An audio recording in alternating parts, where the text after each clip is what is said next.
এই সমাবেশের আওয়াজগুলো হবে খালিদ ইবনে ওলীদের মতো, মুহাম্মদ বিন কাসেমের মতো। উলামা একরামের হুঙ্কার এখন জমিন শুদ্ধ কাঁপবে, বেঈমানদের তাখতে তাও থরথর করে কাঁপবে। 15টা বছর উলামা একরাম কথা বলতে পারে, এখন মুক্ত কণ্ঠে কথা বলবে। কোরআনের বিরুদ্ধে, আল্লাহর বিরুদ্ধে, মুসলমানের বিরুদ্ধে, মাদ্রাসার বিরুদ্ধে, দাড়ি টুপির বিরুদ্ধে, ইসলামী সংগঠনের বিরুদ্ধে যেই নাস্তিক কথা বলবে আর পিটায়া কুত্তার মতো বাংলার জমিনে সহায় ফেলবে।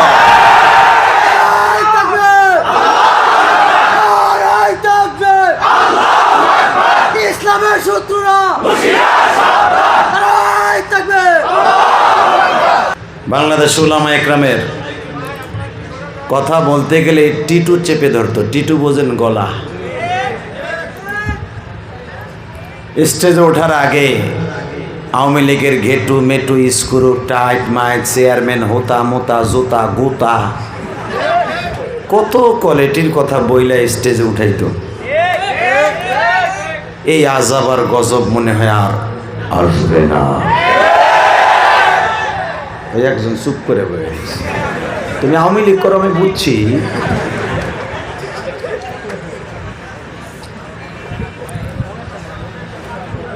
তবে মনে রাখতে হবে বাংলাদেশের কিছু অপদার্থ, বাংলাদেশের কিছু কুলাঙ্গার সন্তান যারা কোঠা নাম দিয়া মুক্তিযোদ্ধার, ভুয়া মুক্তিযোদ্ধার সার্টিফিকেট নিয়ে, চাকরি নিয়ে আলেম ওলামার পরে স্টিম রোলার চালিয়েছে, ধরা খেয়ে গেছে ডিবি হারুন ও কোঠা নিয়ে সত্যিকারে মুক্তিযোদ্ধার সন্তানও নয়। ওর বাবা মুক্তিযোদ্ধার সময় রাস্তায়ও নামে নাই। আল্লাহ, শুধু একটা কথাই বলবো, এই জমিনের মালিককে ওই আল্লাহ আছে না? আছে? বিশ্বাস হয়? হয়? 30 সালে আল্লাহ আছে? ময়মনসিংহে আছে তো? সারা বাংলায় আছে? সারা পৃথিবীতে আছে? উনি যা আছে এটার ভিতরে কোনো সন্দেহ নেই। যারা মনে করতো আমরা যাব না, সব শেষ হবে, তারাই মিথ্যা। ক্ষমতা একজনের যাবে না, উনি কে? তাবারাকাল্লাযী বিয়াদিহিল মুলক ওয়া হুয়া আলা কুল্লি শাইইন কাদির আল্লাযী খালাকাল মাউত ওয়াল হায়া লিয়াবলুয়াকুম আইয়ুকুম আহসানু আমালা ওয়া হুয়াল আজিজুল গফুর। तमाम পৃথিবী যার হাতের মুঠোর মধ্যে, যিনি হায়াতের মালিক, রিজকের মালিক, মৃত্যুর মালিক, ওই রব্বে কারিম বলেছেন, বান্দা কয়েকদিন আমি তোমাদের ছাড় দেই কিন্তু ছেড়ে দেই না। এই ছাড় দেওয়ার মধ্যে কয়েকদিন যদি তুমি মনে করো সারা পৃথিবীটা তুমি আমার হাতের মুঠোর মতো, তুমি যদি মনে করো সারা পৃথিবী তোমার হাতের মুঠোর মধ্যে, বাংলাদেশ তোমার হাতের মুঠোর মধ্যে, তোমার মতো বেয়াকুফ আমি আল্লাহর জমিনে আর নাই। কথা ঠিক না বেঠিক? জোরে বলেন। তাহলে এখন মুক্ত কণ্ঠে উলামা একরাম মুক্ত বাতাসে কথা বলতে পারবে। তারপরও বাংলাদেশে কিছু শিয়াল শকুন আছে, এখনো পর্যন্ত কিছু কুত্তা বাহিনী বাংলার জমিনে আছে, ঠিক না বেঠিক? গা ঢাকা দিয়ে আছে, ইনশাল্লাহ এদেরকেও সাইজ করা হবে। হ্যাঁ, রাজি আছেন না নাই? কে কে রাজি আছেন দেখে হাত উঠায় দেখান তো।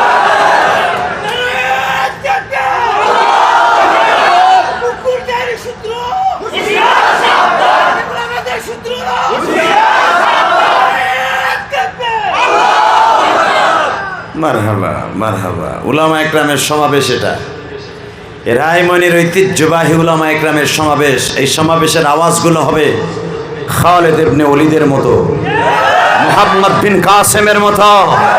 উলামা একরামের হুঙ্কার এখন জমিন শুদ্ধ কাঁপবে, বেঈমানদের তাখতে তাও থরথর করে কাঁপবে। 15টা বছর উলামা একরাম কথা বলতে পারে, এখন মুক্ত কণ্ঠে কথা বলবে। কোরআনের বিরুদ্ধে, আল্লাহর বিরুদ্ধে, মুসলমানের বিরুদ্ধে, মাদ্রাসার বিরুদ্ধে, দাড়ি টুপির বিরুদ্ধে, ইসলামী সংগঠনের বিরুদ্ধে যেই নাস্তিক কথা বলবে আর পিটায়া কুত্তার মতো বাংলার জমিনে সহায় ফেলবে।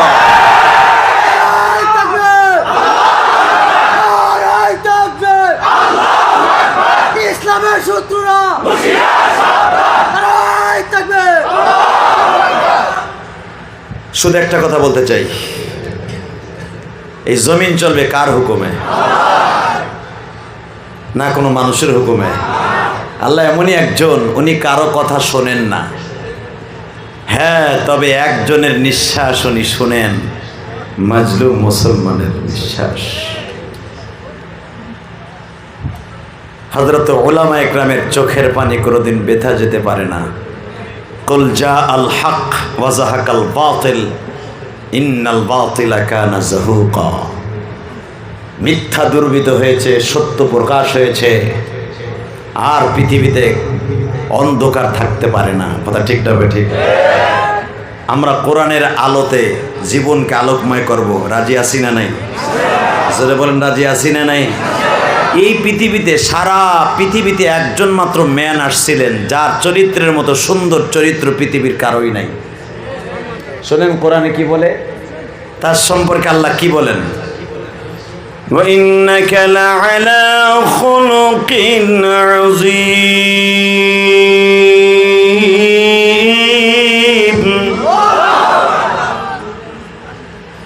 স্রষ্টার সৃষ্টিজীবের মধ্যে সবচেয়ে উৎকৃষ্টতম চরিত্রের অধিকারী, খুলকে আজিম।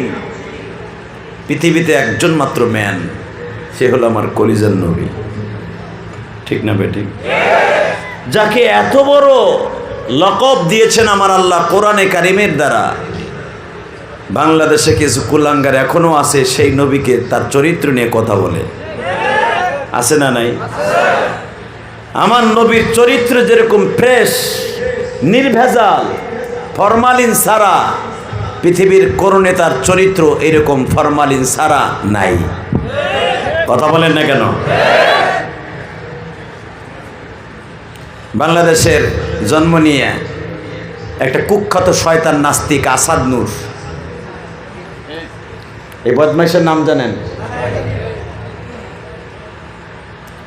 আমার মনে হয় এর মা বাবা এরে কোন জায়গায় রেখে, কোন অবস্থায়, কোন পজিশনে জন্ম দিছে জানি না।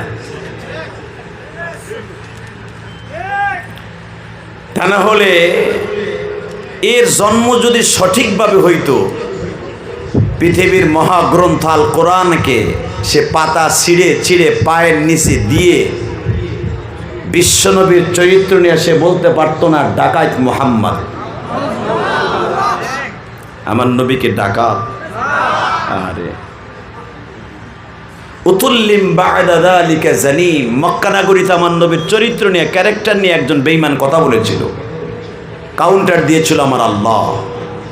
পৃথিবীর সবচেয়ে উত্তম চরিত্রের অধিকারী, ওয়া ইন্নাকা লাআলা খুলুকিন আযীম, উত্তম চরিত্রের অধিকারী একজন মাত্র মানুষ আমি পৃথিবীতে বানিয়েছি।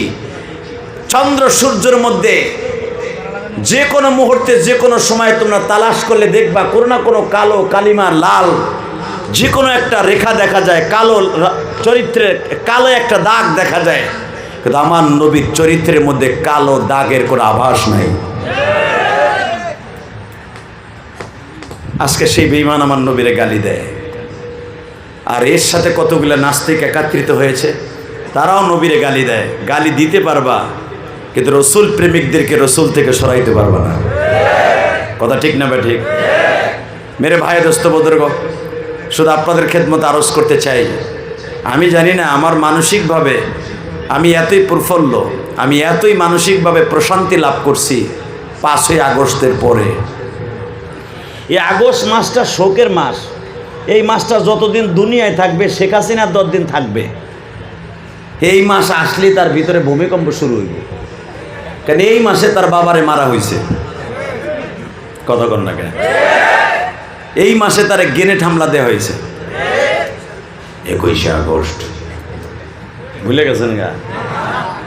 আর এই মাসেই 45 মিনিট আলটিমেটাম দিয়ে পলায়ন করতে হয়েছে। পৃথিবীর কোনো প্রধানমন্ত্রী এই আলটিমেটাম দিয়ে এত সময়, এতটুকু সময়ের ভিতরে পলায়ন করে পৃথিবীর ইতিহাসে আছে কিনা জানি না। তবে একটা কথা মনে রাখবেন, আল্লাহ ছাড় দেয়, আল্লাহ বাকিটা যারা কবে না গালটা বন্ধ করে দাও। আল্লাহ ছাড় দেয় জোরে, ছাড় দেয়। কথাটা সত্য না মিথ্যা? জোরে কন, আরো জোরে। এখন সময় এসেছে দাড়ি টুপিওয়ালারা ইনশাআল্লাহ মুক্ত কণ্ঠে কথা বলবে, তাদেরকে কথা বলার সুযোগ করে দিবেন। আমাদেরকে আপনারা তো খালি মনে করেন এগুলো মিলাদ পড়বে, মসজিদ ইমামতি করবে, 7,000 টাকা বেতন পাবে, বউ সালমে নিয়ে আরামে বাতাস খাবে। আমাকে তো আর পার্লামেন্টে নিবেন না। এক পাগলারে নিছিল জান্নাতের মেহমান আল্লামা দেলোয়ার হোসেন সাঈদীরে নিছিল তার টেবিলে থাবুরের গুতায়। বাকি যে এমপি মন্ত্রীগুলো ছিল সে তার বক্তব্য দেওয়ার আগে থরথর করে কাঁপতো। এরপরে আর নেয় না, আর যারেই নেয় ওরে মুরগা বানাই দেয়। কথা কন না কেন? দোয়া করেন উলামা একরাম জানি এক হইয়া অন্তত 100 সিট লইয়া পার্লামেন্টে যেতে পারে ইনশাল্লাহ। বলেন 100 সিট যদি উলামা একরামের থাকে, যে ঘরানারই হোক, হক্কানি যদি থাকে, হক উলামা একরাম থাকে, আমার বিশ্বাস পার্লামেন্ট নর্তকী নায়িকা গায়িকা মুমতাজের মতো নর্তকীর স্থান হতে পারবে না। ধারণা হালি এরা হোট পরে সময় আছে আন্তাজে খালি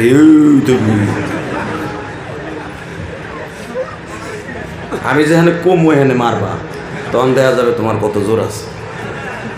হ্যাঁ, মুমতাজ ক্লাস 2 পাস। মুমতাজ রে সবাই মন্ত্রী বলতে পারছে, স্যার বলতে পারছে, সারিনী বলতে পারছে।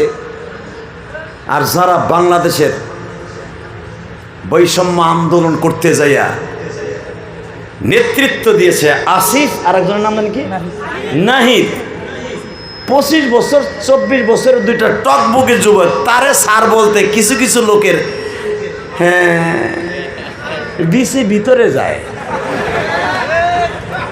2 পাস মহিলারে স্যার বলতে পারছো, হারা দেখলে করছো। আর তারা গ্রাজুয়েট কমপ্লিট করা দুইটা ছেলে, বয়স কম হোক কিন্তু তাদের মেধা আল্লাহ এত দিয়েছে। আরে ভাই, তারা তো রাজনীতির রও বুঝে না। তারপর ওই চেয়ারে বসে আলহামদুলিল্লাহ দুইটা যুবক, 25 বছরের 24 বছর 26 বছরের দুইটা যুবক যেই সমস্ত মোরগগুলারে নেতৃত্ব দিচ্ছে, আমি বিশ্বাস করেন আমার কলিজাটা ভরে তাদের জন্য দোয়া করি। তাদেরকে স্যার বলতে গুড়া কিরমিতে কামড়ায়।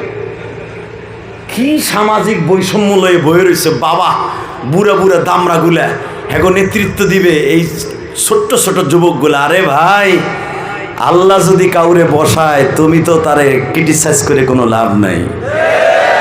তা নাহলে ওরা ছিল, চাইছে, ওরা কোঠা অধিকার চাইছে, হয়ে গেছে তারা সরকার। বানাই দেন কে? জোরে বলেন। আবু জেহেলের কাম ছিল, ও জীবনে কোনোদিন ভাবে নাই মুহাম্মদ সাল্লাল্লাহু আলাইহি ওয়াসাল্লাম কোনোদিন মক্কার নেতৃত্ব দিবে। আর আবু জেহেল ভাবে নাই যে মুহাম্মাদের বাহিনীর সাথে আমার মৃত্যু হবে।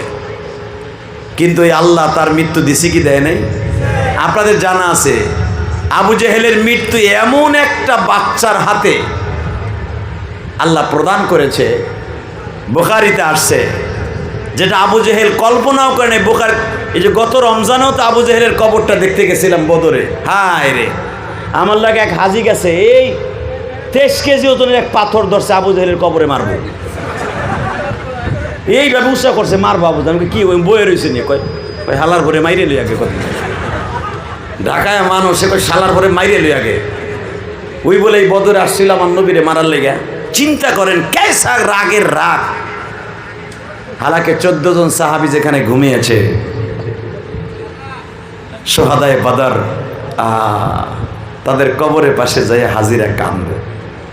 ঠিক না বেটি? জোরে বলেন। বদরের মধ্যে দেখবেন কয়েকটা বেঈমানের কবর চিহ্ন রেখে দিয়েছে সরকার, এখন ভেঙে ফেলেছে। আমি 2004 সালে দেখছিলাম আবু জেহেলের কবর সহ উতবা সাহেবার কবর আমি দেখছিলাম। এখন ওই দুইটারে বাদ দিয়ে আবু জেহেলেরটা শুধু চিহ্ন রাখছে। এই উতবা সাহেবার সবচাইতে বড় দুর্বলতা ছিল কি জানেন?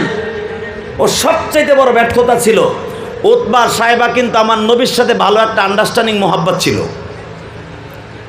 নবীর সাথে এমন দরহাম বরহাম তাদের প্রেম প্রীতি ছিল, রসুল আকরাম সাল্লামের দপ্তরে এসে তারা সবসময় কথা বলতো, সবসময় বুদ্ধি পরামর্শ নিত। নবুয়তির আগে নবীকে জীবনের চাইতে বেশি ভালোবাসতো। আপনারা জানেন একজন বেঈমানের নাম ছিল উতবা বিন রুবিয়া, যার কথা কোরআনে প্রশংসা করছে আল্লাহ, যার বুদ্ধির প্রশংসা আল্লাহ নিজে করেছেন। কিন্তু এই বেঈমানটা এমনভাবে তাকে মৃত্যু দান করছে আল্লাহ। সুবহানাল্লাহ বিহামদি, সুবহানাল্লাহ বিহামদি। ও কল্পনাও করে নাই আমাকে আল্লাহ এইভাবে মারবে। শুধু আপনাদের খেদমত আরজ করতে চাই, ওই শুরুতেই মনে রাখবেন, আল্লাহ ছেড়ে দেয়, ছাড় দেয়, ছেড়ে দেয় না। মেরে ভাই দোস্ত বুজুর্গ, শুধু একটা কথা মনে রাখবেন, এই পৃথিবীতে মালিক যিনি উনি সব দেখে, ঠিক না বে ঠিক? আমি মনে করি ময়মনসিংহ 30 সালের একটা মক্তবের হুজুরকেও মুক্ত কণ্ঠে কথা বলতে দেয় নাই। কথা বলেন না কেন? মক্তবের একজন কারি সাহেব যদি ছাত্রদেরকে তাড়না শিক্ষা দিছে, জিহাদি তাড়না, পরের সপ্তাহে ওই হুজুরের চাকরি নাই, ঠিক না বে ঠিক? শুধু আপনাদের খেদমত আরজ করব, আল্লাহ সব দেখেন, সব করেন, কিন্তু আল্লাহ একটা জিনিস সহ্য করতে পারেন না, যখনই কোনো মাজলুমের পরে জুলুম হয় আল্লাহ সহ্য করতে পারে না। বাংলাদেশের বড় বড় ওলামা একরামদেরকে নিয়ে আয়না ঘর নামে একটা জানোয়ার ঘর, ওটাকে আমি আয়না ঘর বলবো না, ওটাকে জানোয়ার ঘর বলবো। ওটা কুত্তা বিলের ঘর, ওই কুকুর শৃগল বিরলের ঘরের মধ্যে নিয়ে ওলামা একরামকে অমানবিক নির্যাতন করেছে। বিচার আমার আল্লাহ আল্লাহর জমিনে প্রত্যেকটা বেঈমানকে করবে, প্রত্যেকটা মুনাফিককে করবে। আলেম ওলামা আগে সরকারের আমলে মুখ খুলতে সাহস পায় নাই।